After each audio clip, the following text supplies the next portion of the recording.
जब हम कुछ सही करने चलेंगे, कुछ डिफ़िकल्ट करने चलेंगे, कुछ बड़ा करने चलेंगे, मतलब नो डाउट प्रॉब्लम्स होंगी और डिफ़िकल्टीज़ होंगी। लेकिन उस टाइम पे ना थोड़ा सा ये सोच लीजिएगा, ये डिफ़िकल्टीज़ थोड़े ही समय के लिए हैं। मतलब 2-3 चीज़ें जो मैं करती थी when I used to feel very low और when I used to feel very very demotivated, I would specially want to share, because ये जो जर्नी है ना यूपीएससी की, to all the aspirants I want to say, it is very long, it is very arduous, it is very very uncertain, you do not know what is going to happen. तो ऐसे moments पे ये छोटी छोटी चीज़ें हमें कई बार boost up करती हैं, इनकरेज करती हैं, and they always give us the strength to go ahead despite the insecurities and fears. एक तो एक थॉट है, दिस टू शेल पास, ये वक्त भी गुजर जाएगा।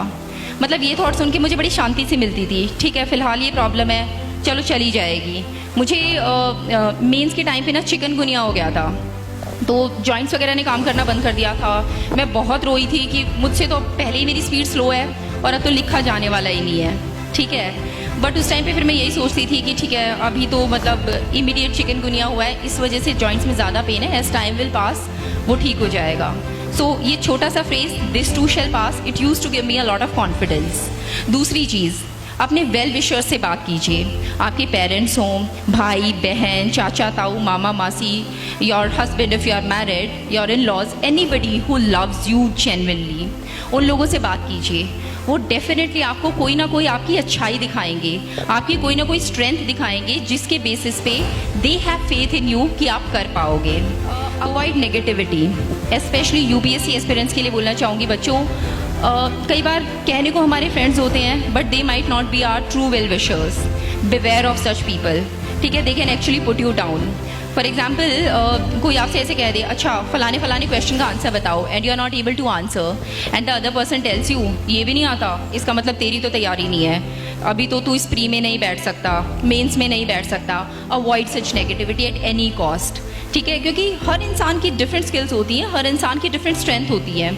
अगर आपको वो पर्टिकुलर क्वेश्चन नहीं आता, तो I am pretty sure there would be 100 different questions that you would be knowing and perhaps your friend wouldn't be knowing.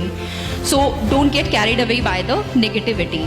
जून 2016 में, एज आई टोल्ड यू, मैंने अपनी जॉब छोड़ी थी, तो पहले मैंने थोड़ा बहुत गूगल वगैरह किया, पेपर का पैटर्न देखा कैसा क्या होता है, बुक लिस्ट एक कंपाइल करी कि what are the basic books that I am going to refer. उस टाइम पे 2015 का रिजल्ट आया था, and there is a woman, Artika Shukla, she was rank 4 that time.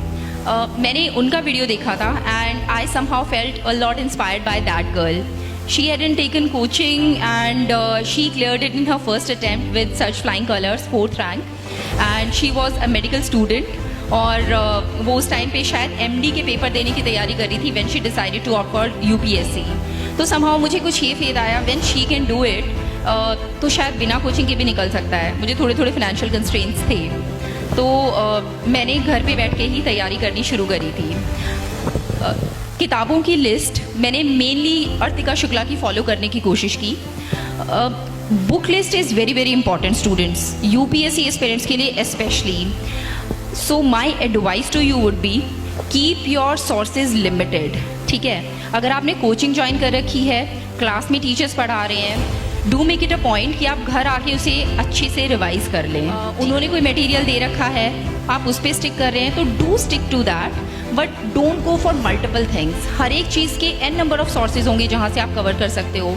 For example, economy के लिए कुछ लोग बोलते हैं 11th-12th की NCERTs मस्ट है, कुछ लोग बोलते हैं रमेश सिंह की किताब मस्ट है, कुछ लोग बोलते हैं श्री नाम इकोनॉमी के प्रिंटेड नोट्स कर लो, एंड बेड़ा पार हो जाएगा। सो हर एक चीज़ के लिए there are n number of sources. आप थोड़ा थोड़ा सा रिसर्च करिए, पहले गूगल वगैरह कर लीजिए, अपने टीचर्स से थोड़ा सा गाइडेंस लीजिए, उन बुक्स को थोड़ा बहुत फ्लिप थ्रू करके देख लीजिए कि आपका इंटरेस्ट जनरेट हो रहा है या नहीं। And after that friends, please stick to one book, one good book. अगर आपके फंडा क्लियर नहीं है, तो अगर आप कोचिंग ले रहे हैं तो अपने टीचर से पूछिए, कोचिंग नहीं ले रहे हैं, घर बैठ के कर रहे हैं, the way I used to do, तो गूगल करना आई वुड से थोड़ा अवॉइड करिएगा, because for any topic when you Google ना, तो बहुत सारे रिजल्ट्स आते हैं, and then funnelling out the best answer to that particular question becomes a long task. ऐसे टाइम पे I used to seek help of my brother. मुझे कोई टॉपिक नहीं आता था जिसमें क्लैरिटी नहीं होती थी, तो I would simply SMS him कि फलाना फलाना topic, and he explain it to me. तो जितना गूगल या रिसर्च करने में एफर्ट जाता था वो मेरा नहीं, मेरे भाई का जाता था, ठीक है। It would save me a lot of time. अगर आप 2-3 लोग इकट्ठे तैयारी कर रहे हैं, that is very good thing to do. कोई बहुत अच्छा एस्पिरेंट, सीरियस एस्पिरेंट जिसके साथ आपकी फ्रीक्वेंसी मैच करती हो, ग्रुप बनाइए, टॉपिक्स डिवाइड कर लीजिए। इकोनॉमिक्स का ये फॉर एग्जांपल, ये टॉपिक तुम प्रिपेयर करो, ये मैं प्रिपेयर करूंगा, and then we'll cross question each other. So multiple revisions, ठीक है। I can not emphasize it enough my dear friends, but it is extremely important. आप 10 सोर्सेज से 2-2, 3-3 बार पढ़ो, इसके बजाय आप 1 या 2 सोर्स को ही 10-10 बार पढ़ लो। The second thing would be much more fruitful, I can say from my personal experience.